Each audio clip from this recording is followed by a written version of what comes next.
Hello, everyone. I'm really delighted to be here today at the 19th International Conference on Interdisciplinary Social Sciences. My name is Alex, and today I'm going to tell you about a story of a passenger contract ticket to Australia in relation to the Wendish migration in the 19th century. Here's a brief outline of my presentation. It will be divided into four main parts. First of all, I will talk about the object itself, the passenger's contract ticket.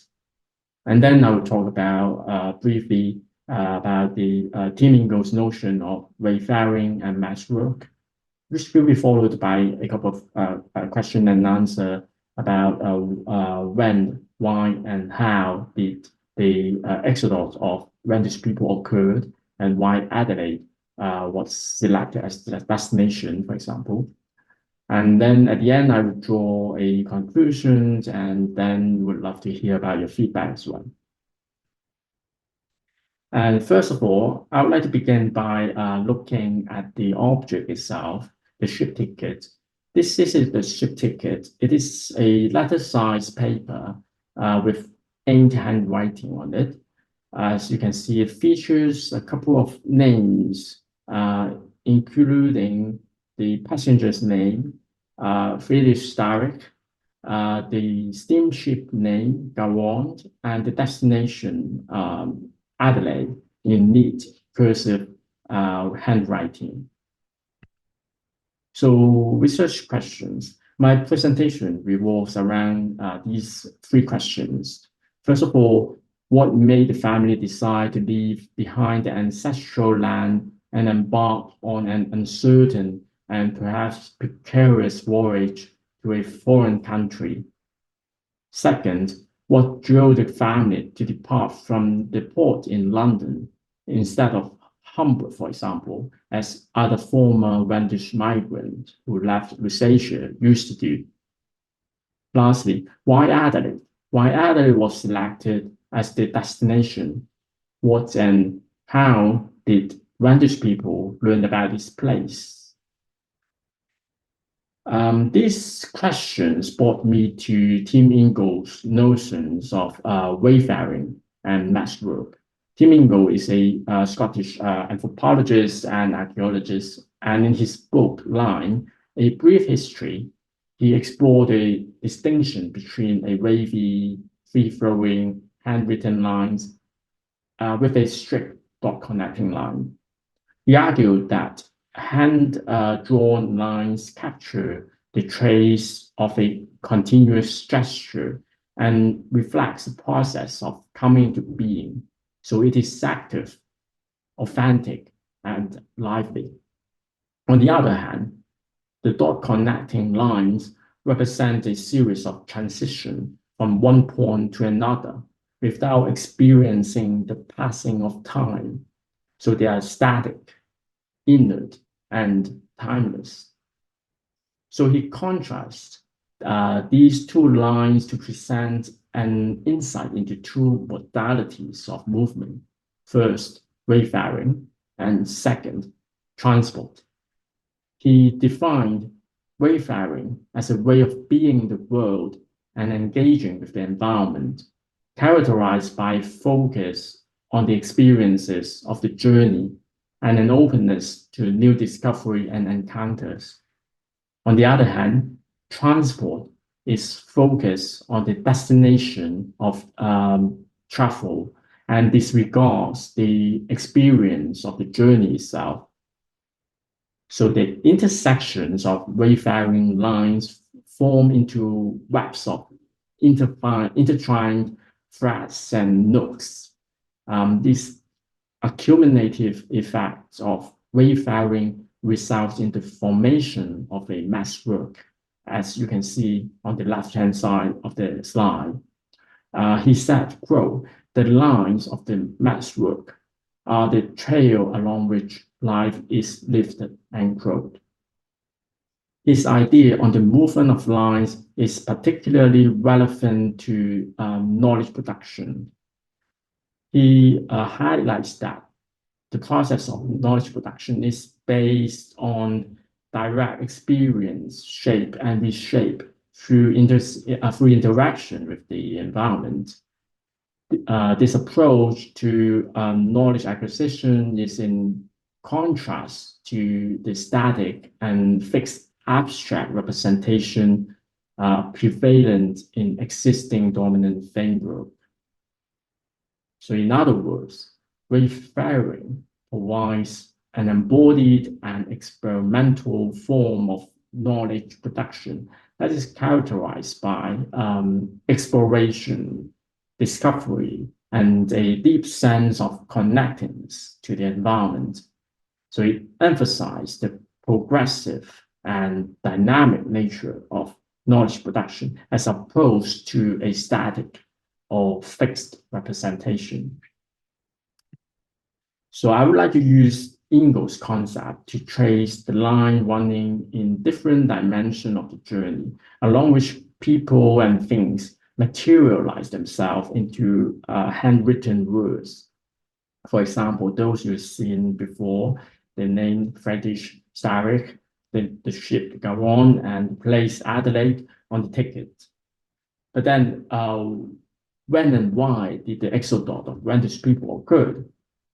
In the 19th century, three unprecedented wave of immigration that involved millions of people relocating to various overseas countries were observed in German region. As you can see on the right-hand side of the slides, there's a graph showing that.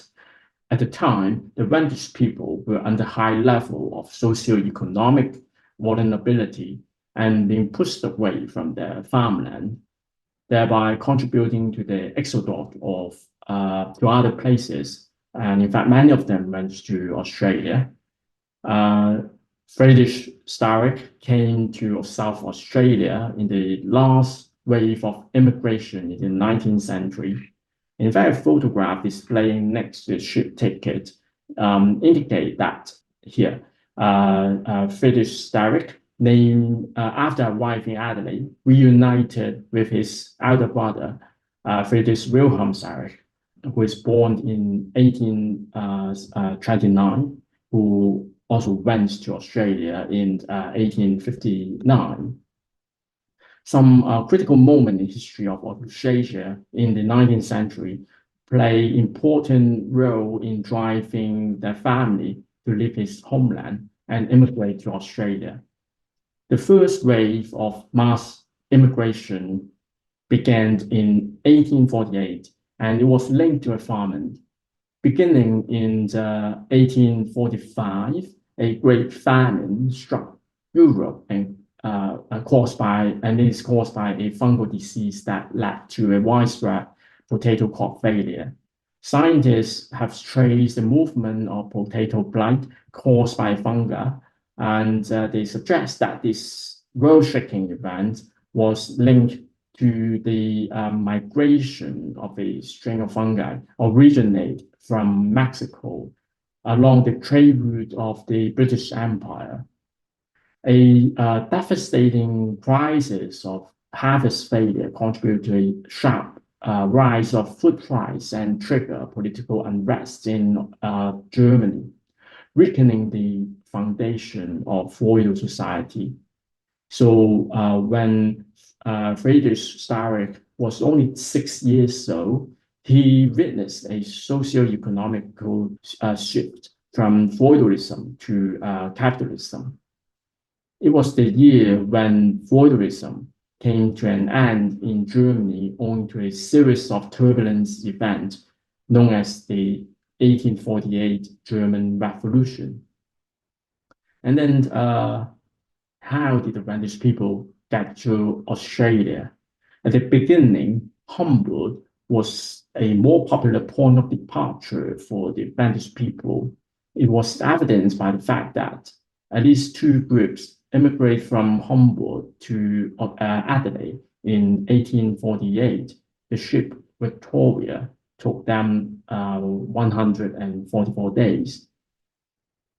The beginning of the Wendish exodus to South Australia was associated with the recruitment of settlers by the South Australian Company, whose purpose was to promote the purchase of land in the newly formed colony.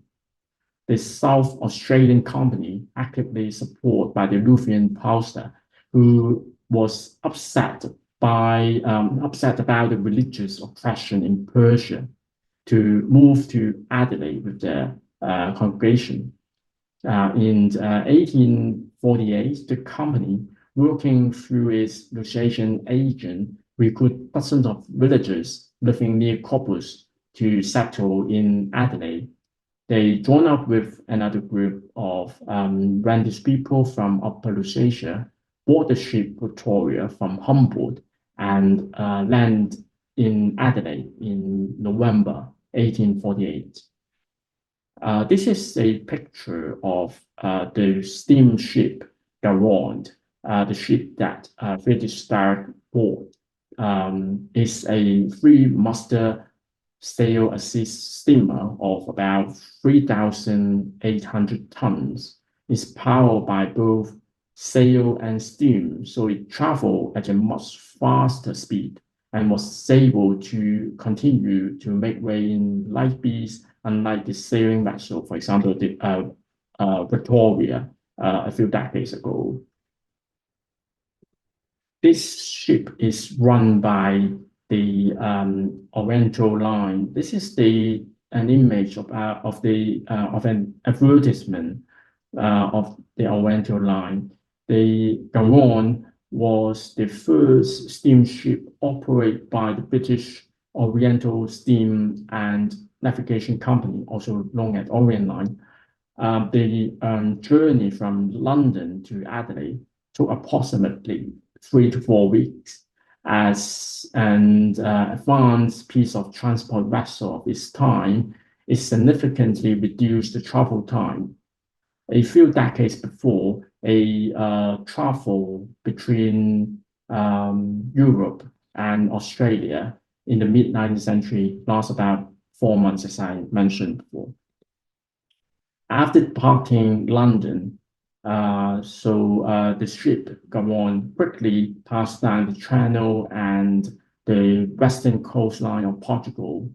Then it made a stop for a day in Cape St. Vincent to refuel its fuel, coal, food, and water reserve. And then it traveled further down and reached the southern tips of Africa, the Cape of Good Hope, for another refuel. 2 days later, it left the port and set forth eastward across Indian Ocean to Australia. After spending about 45 days on the sea, it arrived at Adelaide.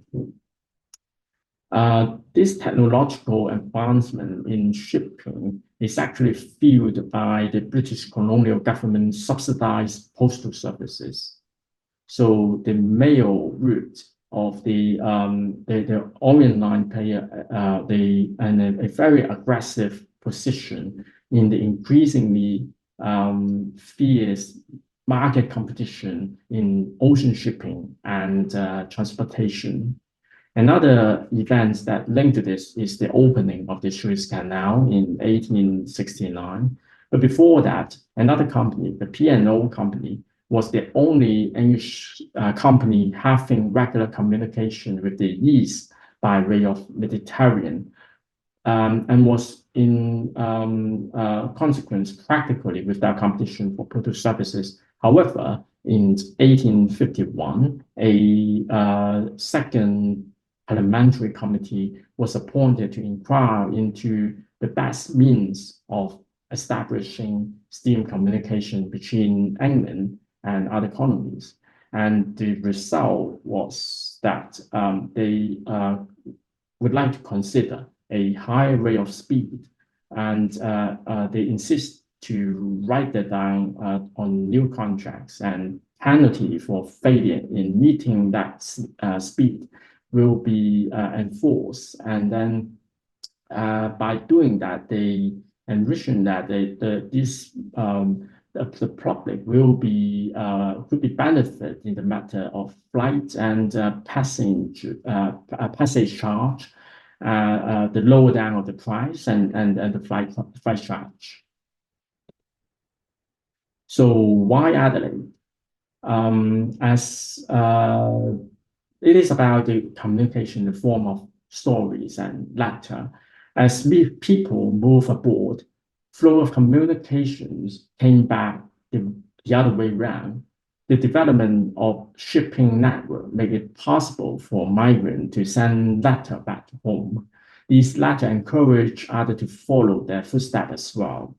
For example, as evidenced by family letters and oral history record from Wendish migrants, many small farmers were facing insufferable hardship and debts that they could not afford. It provides pathway for providing the letters, the stories, provide pathway for further migration of their younger siblings. So, in conclusion, although this museum exhibit may appear plain and unremarkable, it conveyed a sense of matchwork of wayfaring lines according to Tim Ingo's terminology. And this matchwork encompasses a connection of interaction between the passengers, ship company, steamship, ocean, food, water, and port. The purpose of this paper is to gain a better understanding of these connections and offer insight into how it influenced the migration of Wendish people to Australia in the mid-19th century. I would like to stop here, and I would be happy to hear about your feedback about this presentation. Thank you.